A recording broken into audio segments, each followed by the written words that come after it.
Hi. My name is Avielle. Pretty obvious. Um, where do I start? I guess I just kind of wanted to talk about something tonight and share it on a larger space than just talking about it to myself or maybe just some close friends. I wanted to talk about something that is a very big part of my life right now. I don't know if it'll always be that way, but it's been a big part of my life for quite a few years now, and so yeah, I feel like it's something that contributes a lot to who I am and how I view myself, so I guess if I'm going to share anything about myself, this would probably be one of the more important things to me. But I don't want it to be like a really long and boring video. I don't really want to sit around and listen to this forever, and you probably don't want to either. Two disclaimers before I start, really. The first one is that I'm going to be talking about my mental illness that I've dealt with and am dealing with. And just to be very clear, everyone's mental illness is different. And so if I'm talking about experiences that I have, I'm not saying that everyone else has them. So yeah, this is just my very, very personal experience. Nothing to do with anybody else. I guess I wanted to put this on YouTube because I'm depressed, and so I watch YouTube a lot because it's a good distraction for me, and I feel like there's definitely a space on YouTube wanting for people who are very normal, I guess. I know that most of the YouTube videos that come up in my feed are people who are very, very popular now and who make money off of their YouTube videos, and there's nothing wrong with that. It's just there definitely is an expectation that they are supposed to look good, look a certain way and act a certain way and talk about certain things. So even if they are talking about something very personal and raw, it still comes across as something very, perfect almost.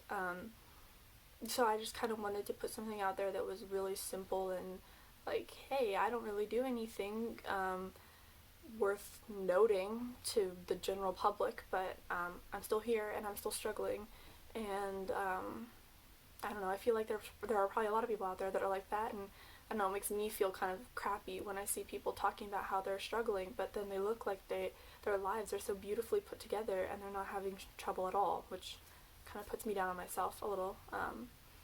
So yeah, I don't know, maybe this will just like help, like a statement kind of, I don't know. Alrighty, let's get into it. So to clarify, my mental illness is categorized as I was diagnosed with clinical depression when I was 15, and now I'm 19, and I was diagnosed with bipolar disorder around when I was 18. So my mental illness is kind of a combination of a few illnesses, but I refer to it as one illness because that's what I'm dealing with. Okay, number one. I don't take pleasure in thinking of harming myself. I simply wish not to exist. For me, the idea of hurting myself usually isn't something that comes into play. When I have suicidal thoughts or anything like that, for me it's less about harming myself and more just about finding the only way to escape feeling like this, which is to not exist, which is death. Nothing satisfies enough to distract me from feeling askew. So, like I said, I use YouTube, I sleep a lot. That's the best method I found of coping as far as now, is try to distract myself, but even that, it's not good enough. I still feel awful all the time, and I can't just ignore it. It's always there. I can eat all day, or I only eat one meal in 2 days. So part of this has to do with my bipolar disorder, and some of it has to do with medication. Lately, I've had no appetite for anything, and I'll go days without eating, and that's not healthy, but that was very strange to me because before, I've always had a problem with overeating. I lack consistency in daily life, and food is definitely one of the more noticeable things about that. I don't have a consistent diet or anything. Simple tasks like showering seem futile and make me want to cry. In my mind, sometimes really simple things just seem really hard and pointless, and like, why even bother? Yeah, it's just a lot of work. Sometimes I love to tell people about it. Sometimes I feel really inspired. I'm like, wow, you know, I'm dealing with something really, really hard. I want to tell people about it. And then sometimes it's the biggest secret I have ever kept. When I was first diagnosed with depression in high school, I was not feeling confident about it being, you know, a part of me. And I hid it very intensely from most people. I don't know. To me, it feels like it was kind of obvious that I was depressed in high school because I had a really lousy attitude about everything and left school early to sleep all the time. So basically, the only thing I changed about my appearance for a video is I put on a bra. I wanted to be pretty accurate about what I look like on the daily, and it takes a lot of work to do something with it. And I don't really feel like doing anything. So this is pretty much what I look like every day. Therapy helps. I used to think of therapy as being like this super emotional, touchy-feely thing. It doesn't have to be that way. It can be, but depending on what kind of person you are, therapist's job is to cater to you, to how you work best. And after finding the right therapists, I loved it. It's still one of the greatest experiences I've had in my life. My mind is big on negative self-talk, so I tell myself a lot that I don't deserve the treatment and that I should just get over it and do everything normally. Believe it or not, that doesn't work. Medication is powerful. I would never recommend just being on medication as your sole cure for a mental illness, but I definitely recommend using it as one of the cures if it so fits best for you. But being powerful also means negative side effects. Like, I'm coming off of medication right now, it's making me feel awful, and if I would forget to take medicine and sleep over or something, I'd be so sick. It can be good, but it can go bad very quickly if you don't use it right. I've broken many things during a manic episode. So part of bipolar disorder is I have a lot of manic episodes where I lose control of kind of reality for a little bit. And I break a lot of things.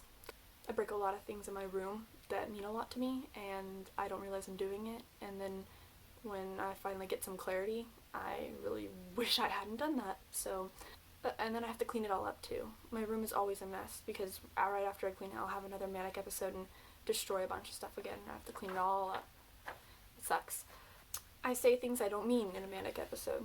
I've definitely freaked out people before by being in a public setting and kind of having a manic episode.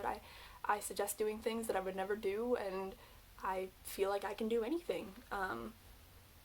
So I do a lot of weird stuff that makes people uncomfortable or gets people into bad situations. So yeah, my mom is my biggest help. So my mom struggles with depression, and she has for most of her life. So even though she can't 100% understand exactly what I'm feeling, she can kind of understand how it feels in general. And so she's a really good buffer too, because my dad has had no experience with mental illness before, so she really helps him try to keep things in perspective. And then my family has a history of mental illness. It's just all kind of tumbled down through genetics, which, if not the sole reason I'm struggling with this, it at least is a big part of it. The computer is the second best distraction from being stuck in existence. So sleep is the first, computer is second. I can quote word for word so many YouTube videos now, just because anything to take my mind off of it. I watch lots of Jimmy Fallon. College has been a nightmare. College has been really, really hard.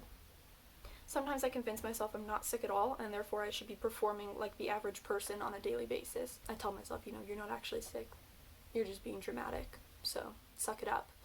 And then usually that leads to a manic episode, because I can't cope with the idea of just sucking it up. Like, it's too bad for that. I'm extremely paranoid.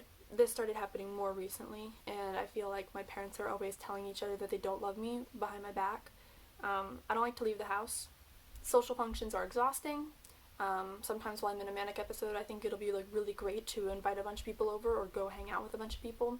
And then usually sometime when I'm there, I instantly regret it and wish that I hadn't done it. I never knew how much I'd miss being able to cry. I used to cry a lot, but then once I started medication, it's really, really hard to cry, and sometimes it's nice, but I do miss it a lot because it's kind of like a nice release. I crave consistency. Like I said, I don't have consistency. I'm up or down. I'm never in the middle. I buy a lot of clothes, but I don't ever really care to put the effort into making the outfit work. So I wear this just all the time. My friends are pretty awesome about it. I have really good friends. They were really supportive of me through high school, and they're still supportive of me, so it's really good. I don't know what I'd be without my illness, so now that it's been a part of my life for so long, I feel like it's kind of defined a lot of who I am, and if I were to ever get to be in a better place, I don't really know how much of a role it would play in my identity, how much would be acceptable for it to play in my identity. Fighting a battle that no one can see is really frustrating. It's really frustrating to know that people can't know what you're going through. They can only see what the world can see, and most of the times that probably just looks like I'm lazy. But it's definitely made me try harder to remember that I can't tell what's going on in anyone's life and therefore shouldn't make judgments about it. I'm most scared that I will get married and I will have kids and my illness will still be so bad that it will ruin what I have, and that really scares me. It puts a strain on the relationship I'm in. Again, just like cancer would put a strain on a relationship, this is another illness, and it would. It makes me very detached and inaccessible and lethargic. What I'm in right now, I mean, I'm not going to pretend like it doesn't have a negative effect on it. Most of my church friends did not understand at all. I can't even explain how upsetting it was to me to try to explain to people that go to my church, people my age at 15. Some thought that rectifying my lack of faith would heal me. So that really bothers me when people say that, like, if I would just pray more. And I definitely think that some of it is spiritual, but I mean, you can physically pinpoint, something wrong with my mind on CAT scans and all that kind of stuff. You can see what's wrong. I have struggled with my relationship with God, for sure. But I've not stopped believing. What I'm stuck on is God's character. But, I mean, I'm working through it, and that's what's most important. I mean, I don't think it's not going to be something that I'm stuck on forever. My old school friend, when I was 16, she committed suicide, and I was jealous. I wanted to be dead, and instead she was dead. And I guess I was just jealous because I was the one that actually put the effort in to stay alive, which is a lot of effort, believe you me. And I felt like I wasn't getting any credit. Like, no one was saying, Avia, like, we're so proud of you for staying alive. But you don't realize how close I am every day to killing myself. So I wanted recognition, and I didn't get it, and I was jealous. It affected my sports. I didn't think about the team. I thought about myself a lot.